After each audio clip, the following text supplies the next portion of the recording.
بسم اللہ الرحمن الرحیم یوم لا ينفع مال ولا بنون الا من اتى اللہ بقلب سلیم۔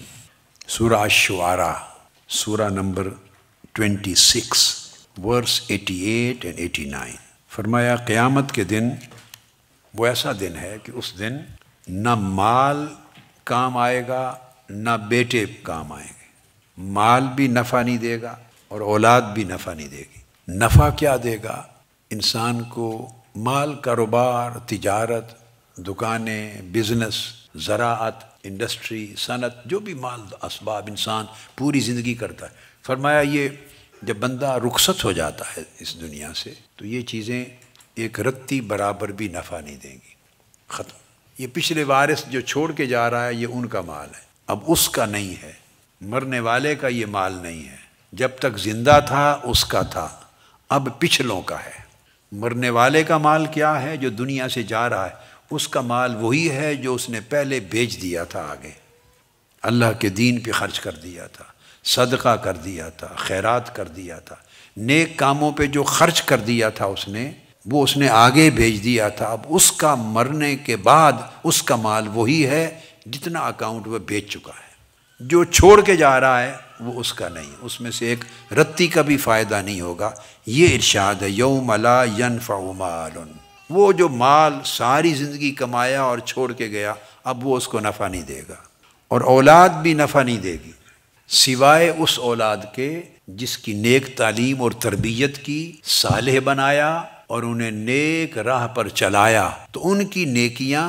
والدین کو، آگے جانے والوں کو بھی ملتی رہیں گی۔ وہ صدقہ جاریہ بن جائے گی وہ نیک اولاد، جیسے مال کا صدقہ جاریہ ہوگا، جو نیک کام پر وہ اس نے لگا دیا ہوگا وہ صدقہ جاریہ، وہ موت کے دن سے لے کر قیامت کے دن تک اس کو نفع دے گا۔ جتنی ان پٹ اولاد میں دے گا، محنت کرے گا نیک بنانے کے لیے،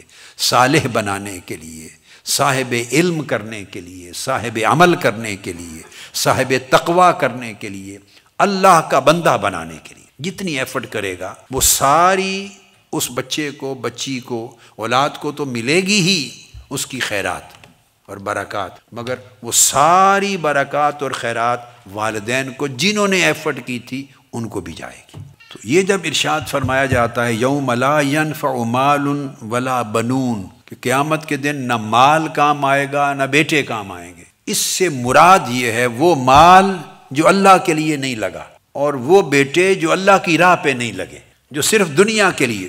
ان کو انجینئر بنا دیا، ان کو ڈاکٹر بنا دیا، ان کو بزنس مین بنا دیا، ان کو دنیا میں بہت کچھ دے دیا اور وہ دنیا کمانے والے بن گئے، مگر ان کو دین نہیں دیا، اللہ کی معرفت نہیں دی، تقوی نہیں دیا، طہارت نہیں دی، پرہیزگاری نہیں منتقل کی، اس اللہ کی راہ پر چلانا نہیں سکھایا، اب وہ چل نہیں رہے۔ تو مراد ایسے اولادیں اور ایسے مال ہیں۔ الا من اتى اللہ بقلب سلیم، مگر جو شخص سلامتی والا دل لے کر جائے گا وہ دل اس کو مدد کرے گا اس دن۔ اولیاء اور عرفاء عارفین نے کہا کہ دل 3 قسموں کے ہوتے ہیں۔ ایک قسم ہے ایسے دل کی یا ایسے دلوں کی جو دنیا میں پرواز کرتے رہتے ہیں، اور وہ دنیا کی پرواز خواہشوں اور شہوتوں کے ارد گرد ہوتی ہے۔ آدمی خواہشیں ڈیولپ کرتا ہے، ڈیزائرز ڈیولپ کرتا ہے، لسٹس، گریڈز، وشز،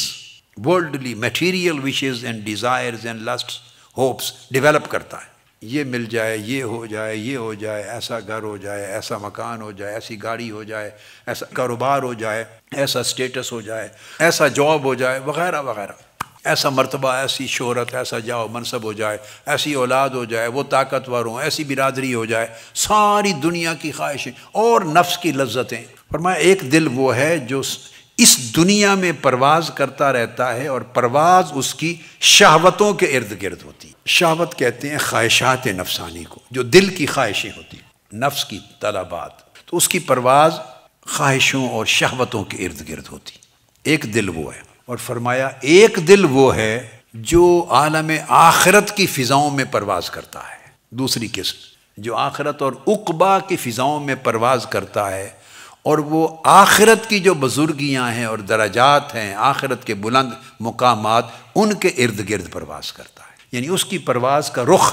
جنت کی طرف رہتا ہے، وہ جنت کے حور و قصور کے گرد پرواز کرتا ہے، جنت کے باغات کے گرد پرواز کرتا ہے، جنت کے اعلیٰ مقامات کے گرد پرواز کرتا ہے، جنت اور آخرت کی راحتوں کے گرد پرواز کرتا ہے۔ تو جو نعمتیں وہ سنتا اور پڑھتا اور جانتا ہے، تو وہ آخرت کی فضاؤں میں اعلیٰ بزرگیاں، اعلیٰ مقامات، اعلیٰ درجات اور کرامات، ان کے ارد گرد پرواز کرتا، ان کی طلب میں پرواز کرتا ہے۔ اور فرمایا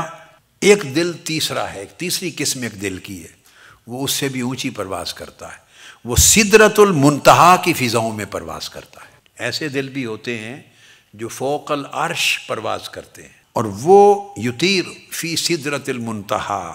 حول الانس والمناجات، اور وہ سدرۃ المنتہا کی فضاؤں میں عرش پر پرواز کرتے ہیں، اور وہ پرواز کس شے کے گرد کرتے ہیں؟ اللہ کی محبت اور اس کی مناجات کی جو آوازیں آ رہی ہوتی ہیں عالم ملکوت میں اور عالم جبروت میں، وہ اس کے ارد گرد پرواز کرتے ہیں۔ یہ فرمایا دلوں کے ایسے حال ہیں۔ تو تین قسموں کے دل سینوں میں ایگزسٹ کرتے ہیں لوگوں کے۔ سو جو پہلی قسم کا دل ہے، پہلا دل، فالاول الذی یطیر فی الدنیا حول الشہوات، یہ پہلا دل ہے، ہوا قلب معلق بالدنیا، وہ دل ہے، وہ دنیا کے ساتھ لٹکا ہوا، بندھا ہوا، جڑا ہوا ہے دنیا کے ساتھ، معلق۔ والثانی قلب معلق بالعقبہ، اور دوسرا دل وہ ہے جو آخرت کے ساتھ جڑا ہوا ہے۔ تو بندہ تو جسم تو اس کا دنیا میں رہ رہا ہوتا ہے، دنیا میں، مگر دل آخرت کے ساتھ جڑا ہوتا ہے، اس کے ذوق اخروی اور جنتی ہوتے ہیں۔ اور تیسرا دل وہ ہے الثالث قلب معلق بالمولا، وہ مولا کے ساتھ جڑا ہوا ہوتا ہے، اللہ کے ساتھ۔ ڈائریکشن یہ ہونی چاہیے۔ پھر فرمایا کہ فالاول، پھر اور تقسیم، قلب منتظر للعطاء، یہ جو دنیا میں دل ہے، اس کی قسم وہ ہے کہ عطا کا منتظر رہتا ہے، کچھ ملے اس کا منتظر رہتا ہے، منتظر رہتا ہے۔ والثانی قلب منتظر للرضا، دوسرا دل وہ ہے جو اللہ کی رضا کا منتظر رہتا ہے۔ تیسرا دل وہ ہے قلب منتظر لللقاء، وہ اللہ کی ملاقات کا منتظر رہتا ہے، وہ اس کے دیدار کا اور ملاقات کا منتظر رہتا ہے۔ اس کو کسی اور شے میں مزہ نہیں آتا، کسی اور شے میں لذت نہیں آتی، وہ صرف منتظر رہتا ہے کہ ملاقات محبوب سے کب ہوگی۔ اب یہ اگلی قسم میں نے آپ کو بتائی۔ اور منتظر للعطاء سے مراد جو اللہ کی عطاؤں کا منتظر ہے، اللہ کے انعام۔ اب یہ وہ دنیا والے دل سے نکل گئے، ایک دل کی الگ الگ تقسیم ہے، الگ الگ۔ وہ پہلی تقسیم تھی جو دنیا کے ساتھ اڑتا ہے، شہوتوں کے ساتھ، اور دوسری تقسیم تھی کہ دنیا کے ساتھ معلق ہے۔ دو قسمیں ختم ہو گئیں۔ اب جو تیسری تقسیم کی ہے قلب منتظر للعطاء، یہ اچھے دلوں کا ایک حال ہے، جو دل اعلیٰ ہیں، اچھے روحانی دل ہیں، اونچے درجے کے دل، of higher rank, the hearts which possess spiritual ranks and spiritual states۔ ان دلوں میں پھر there are three kinds، ان میں جو three kinds، اب میں جو تیسری بتا رہا ہوں، ان میں ایک ہے کہ منتظر للعطاء، وہ blessings کے منتظر رہتے ہیں، they are always waiting for blessings، عطا اللہ کی عطاؤں کا، ڈیوائن blessings کے انتظار میں رہتے ہیں۔ اور ان میں دوسری قسم ہوتی ہے منتظر للرضا، ان کو بلیسنگز سے اتنی دلچسپی نہیں ہوتی، وہ اللہ کے پلیئر کے انتظار میں رہتے ہیں، راضی کب ہوگا، player. they are just always waiting for pleasure of Almighty Allah. Even they are not so much interested in blessings, their sole interest is in His pleasure۔ اور تیسری قسم ان روحانی دلوں میں، اچھے دلوں میں، وہ ہے منتظر لللقاء، ان کو اس سے بھی آگے ایک درجہ، آف کورس وہ پھر عطا، پھر اس کے بعد رضا، مگر وہ اس سے بھی ایک درجہ اوپر فائز ہو جاتے ہیں، منتظر لللقاء، کہ ان کو صرف میٹنگ کا انتظار ہوتا ہے کہ میری ملاقات کب ہوگی میرے مولا سے۔ ان کے لیے حدیث پاک میں آقا علیہ السلام نے فرمایا کہ اللہ پاک فرماتے ہیں جو میری لقاء، میری میٹنگ کے منتظر رہتے ہیں، میں ان کی میٹنگ کا منتظر رہتا ہوں۔ اللہ پاک بھی انتظار فرماتا ہے کہ اس بندے نے کب آنا ہے میرے پاس، میں اس سے ملاقات چاہتا ہوں۔ اب یہ جو پہلا قلب ہے روحانی، جو عطا کا منتظر رہتا ہے، اس کو قلب آدمی کہتے ہیں۔ یہ آدم علیہ السلام کا دل ہے، یعنی آدم علیہ السلام کے دل کی مشابہت ہے، سملیرٹی ہے، اور اس کی پیروی میں ہے قلب آدمی۔ آدم علیہ السلام کے دل کی اتباع میں یہ روحانی دل ہوتے ہیں، اور جو دوسرے دل ہیں، جو رضا کا منتظر رہتا ہے، رضا کا، بلیسنگز کی بھی پرواہ نہیں کرتا، وہ قلب ابراہیمی ہے۔ اور جب قلب ابراہیمی ہے تو اس کا حال یہ ہوتا ہے، قلب ابراہیمی کا اس کا حال یہ ہے کہ جب حضرت ابراہیم علیہ السلام کو آگ میں ڈالا گیا، نمرود کی آگ میں نے جو بنائی، تو عین اس وقت اللہ نے ایک فرشتے کو بھیجا اور حکم دیا جا کے فرشتے کو کہ جا کے پوچھو میرے ابراہیم کو کہ اب آگ میں ڈال دیا گیا ہے، آگ جلائے گی، کیا چاہتے ہو، اگر چاہو تو میں انعام کر دوں۔ تو فرشتے نے آ کے پوچھا کہ ابراہیم اب آگ میں آپ کو پھینک دیا گیا، کیا چاہتے ہو، کوئی سوال کر لو، اس وقت کیا سوال ہے؟ تو ابراہیم علیہ السلام نے فرمایا کہ اگر سوال کرنا ہے تجھ سے تو فرمایا اللہ، اور اگر کرنا ہے اللہ سے تو فَهُوَ أَعْلَمُ بِحَالِي مِنْ سَوَالِي، تو وہ میرے سوال سے بہتر میرے حال کو جانتا ہے۔ اگر تو سوال آپ سے کرنا ہے تو ضرورت نہیں، فلا حاجت علی، مجھے کوئی حاجت نہیں، اور اگر سوال کرنا ہے اللہ سے تو میں اس سے سوال کروں جو میرے حال کو مجھ سے بھی بہتر جانتا ہے۔ یہ مقام ہے جو منتظر للرضا ہوتے ہیں، اللہ کی رضا پہ منتظر رہتے ہیں۔ تو قلب ابراہیمی، اور ثالث تیسرا جو صرف وہ دل ہیں جو رضا کی فضاؤں میں پرواز کرتے ہیں، جیسے پرندے پرواز کرتے ہیں نا، رضا وردوان من اللہ اکبر، اللہ کی رضا پلیئر کی فضاؤں میں پرواز کرتے ہیں اور جا کے بیٹھتے ہیں انتظار لقاء میں، اس کی ملاقات کے انتظار میں۔ وہ قلب محمدی ہے صلی اللہ علیہ وسلم، قلب محمدی صلی اللہ تعالی علیہ وآلہ وسلم۔ اب یہ جو مقام ہے قلب محمدی کا، ان کا عالم یہ ہے کہ مثلا دعا کے مقام پر بھی شیخ امام ابو الحسن الشاذلی فرماتے ہیں السعید حقا من اغنیتہ عن السؤال منک والشقی حقا من حرمتہ ما کثرت السؤال لک۔ یہ وہ مقام ہے، کہا کہ باری تعالیٰ سعادت والے لوگ وہ ہیں، سعادت والے لوگ جو تیرے ساتھ اس طرح جڑ گئے ہیں کہ تیری ملاقات اور تیرے دیدار اور تیرے شوق نے انہیں تجھ سے سوال کرنے سے بھی بے نیاز کر دیا ہے، وہ سوال کرنا بھی بھول گئے، ان کے اندر تیرا شوق اس طرح بھڑک اٹھا ہے، اور تیری محبت اور تیری ملاقات اور تیرا دیدار، اس کی لذت اتنی بڑھ گئی ہے کہ وہ سوال بھی بے نیاز ہو گئے ہیں، انہوں نے سوال بھی چھوڑ دیا ہے۔ کہتے ہیں بڑے سعید وہ لوگ ہیں، اور فرمایا شقی اور بدبخت وہ شخص ہے جو کثرت کے ساتھ سوال کرتا ہے تب بھی محروم رہتا ہے۔ اور جب دل اس مقام پہ چلا جائے کہ وہ اللہ کے ساتھ جڑ جائے اور اس میں اسے استقامت نصیب ہو جائے، استقامت، ہلے نہیں، جھکڑ چلتے ہیں، آندھیاں آتی ہیں، اپس اینڈ ڈاؤنز آتے ہیں لائف میں، آپ کی لائف میں غربت کبھی آ جاتی، کبھی روزگار چلے جاتے ہیں، کبھی جاب خراب ہو جاتا ہے، کبھی لاس ہو جاتا ہے، کبھی جانیں چلی جاتی ہیں، کبھی مخالفتیں آ جاتی ہیں، لائف میں زیر و بم آتے ہیں، طوفان آتے ہیں، لائف میں پریشانیاں آتی ہیں، زندگیوں کو نقصان ہو جاتا ہے، ازدواجی زندگی ڈسٹرب ہو جاتی ہے، خدا جانے کیا کیا ہوتا ہے، ایک سٹارم ہوتا ہے لائف میں۔ تو خوش نصیب اس کے لیے فرمایا جو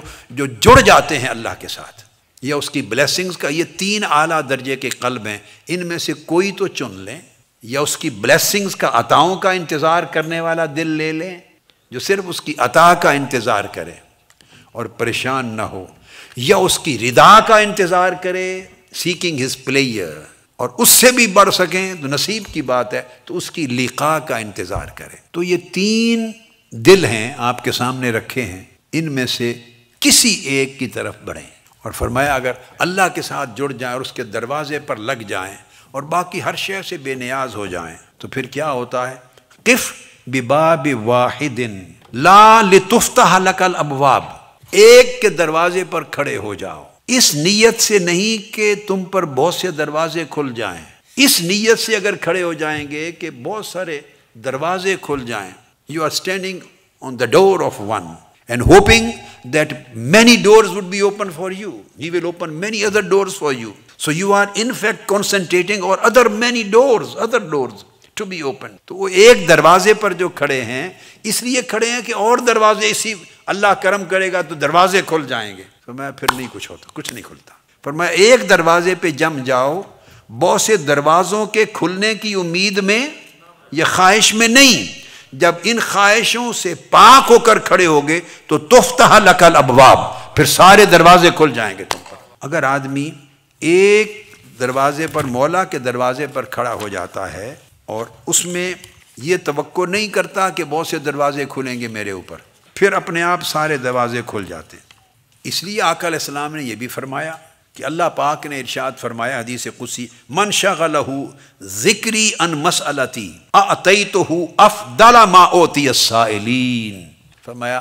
میری یاد اور میری محبت اور میری رضا اور میری لقاء، میری ملاقات اور میری پلیئر کی طلب اور میری ذات سے دل کا جڑ جانا، اس حال میں جس شخص نے اسے اس حال میں اتنا مشغول کر دیا کہ مانگنا بھی بھول گیا، میری یہ ضرورت تھی، میری یہ نیڈ تھی،